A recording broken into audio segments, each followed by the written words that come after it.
here. My system is still trying to catch up.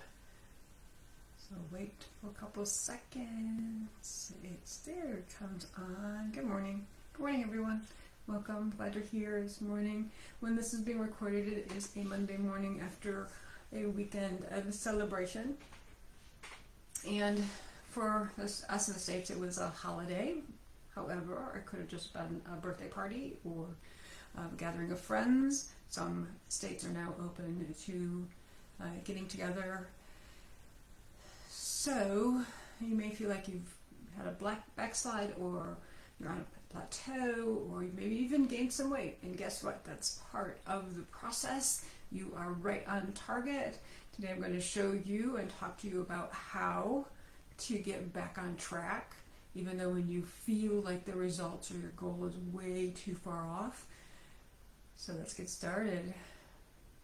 So what happens a lot of times to the dieter, the person who's trying to lose weight?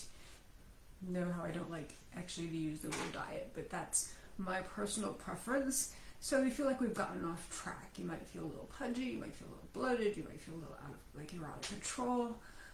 The foods or drinks that you had may be causing some chemical reactions in your body, and so therefore you're craving more sugar or you're craving more alcohol.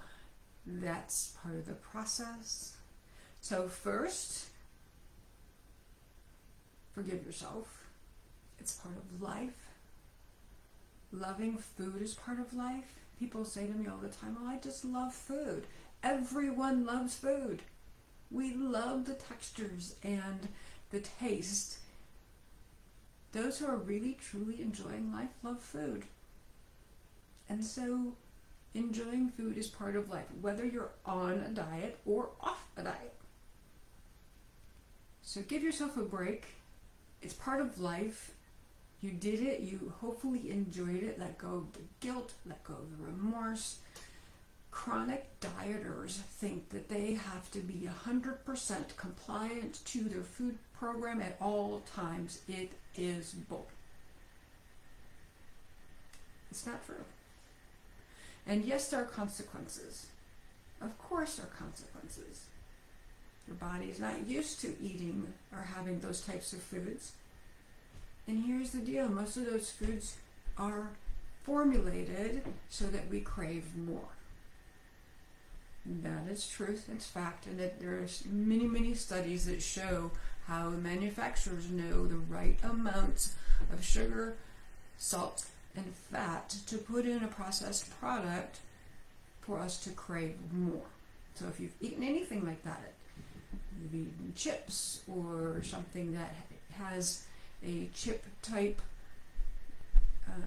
crunch to it with a flavoring on it, yes, those. Of course, anything that's packaged in a box that you may have prepared for the celebration, yes, that too. And then our body starts to craving more, and then we eat more, and then we feel horrible about it. Well, here's the secret, if there is one, which there is no secret. You have a choice to decide to stop.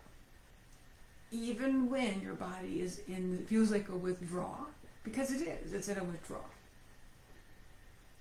So it may feel difficult, may feel a little rough. However, your attitude and your reframe about it will change everything. So instead of feeling guilty and remorseful and shameful about what you ate or drank, then instead have forgiveness. Forgiveness for yourself, which is the hope it would have been different, rather than forgiving yourself.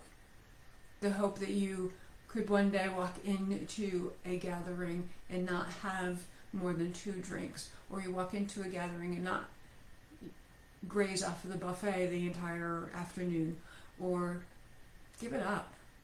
Forgive. Give yourself the chance to move forward. The reality is that these backslides, what we consider backslides, well, even plateaus, so when we get to a certain weight release, And it could be 5 pounds for you, it could be 10 pounds, it could be 25 pounds, and then the body kind of plateaus for a while and won't release any weight. That's normal behavior. That's normal for it to kind of catch up to where you're at in your weight loss journey, your weight release journey. But yet again, guilt, shame, remorse. What did I do wrong? How come how come this isn't working for me anymore? It's all part of the process. And it's all about your attitude that's going to make the difference. Your thoughts about what's happening is all what's going to make the difference. It's not beating yourself up about it or hoping that it would be different. Could it be different in the future? Sure. How do you do that? Imagine it. You just experienced it, so imagine it. The next time you get together with your friends and everybody's in your backyard around the campfire or just milling about, imagine yourself sitting at the campfire enjoying your one drink or your second drink and knowing it's enough. Imagine yourself at that birthday party or at the restaurant and ordering foods that you actually truly enjoy that's on your program, and sometimes that takes a little while. However, there will become a time when you go into a restaurant, if you keep moving, whether you feel like you're stuck or stopped, because it's an illusion, and I'll share that with you in a minute, but you'll be at a restaurant and you will order on program because it's just what you want. It's what your body's craving. But a lot of these stucks or backslides or plateaus are really also a sign of progress. Because one, you're aware of what happened and you're aware that it can be different. You're also changing your mind about it and your thoughts about it and reframing. It is not starting over. That's what it feels like. Oh, I blew it, so I got to start over. No, there's no starting over. Just go back to your regular food program, recognizing that your body's going to go into these crazy fits and that it's okay, and forgive your body. It's just doing what it's supposed to do. It could be headaches, it could be getting really, really hungry, it could just be a craving or longing that comes up. Forgive it, acknowledge it, tap on it. And most of you have watched my tapping, but you could just start right here and just say, I really want, I really want, I really want, I really want. This anxiety, sometimes sugar will cause anxiety for me. This anxiety, it's not me, it's the sugar withdrawal. I'm okay. And then do this. Take a deep breath in. And release, say, I'm okay. And again, deep breath in. I'm okay. And another deep breath in. I'm okay. Because it feels like you're not making progress. When you're backsliding, when you're stuck, when you're plateaued, it feels like you're not making progress. I used to do a lot of off-roading with my Jeep. It was a family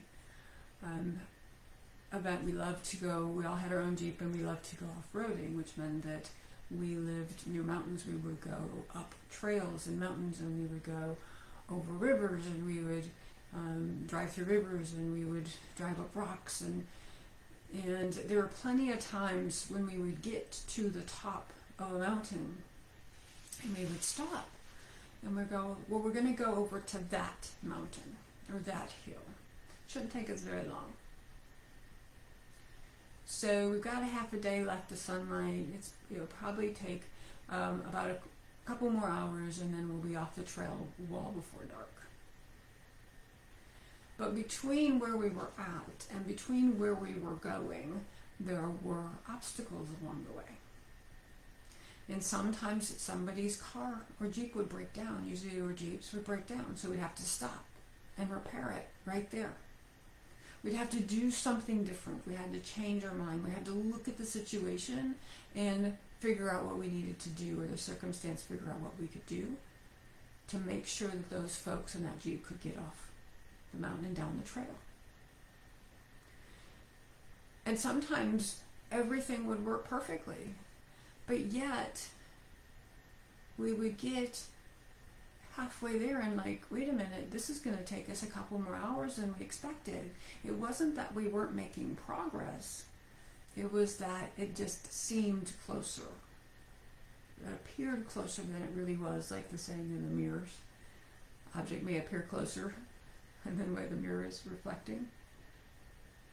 So these backslides, these stops, these stucks are all about reframing your mind and making a choice to continue to move forward, because you truly are making progress to the results that you're looking for. It may not show up on the scale. It may feel a couple of days of uncomfortable in your body.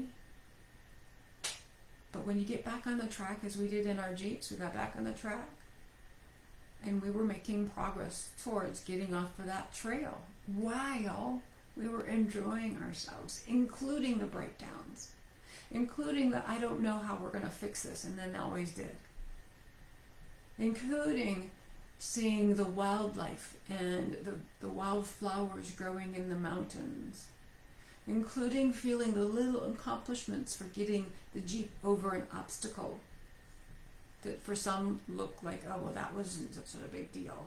But when you're in the vehicle and you're driving over it, around it, or through it, it's a pretty big deal. It's exactly like releasing weight. So take a deep breath. You really are okay. You're making progress. Congratulations. Until next time, sending you all love. Bye, everyone.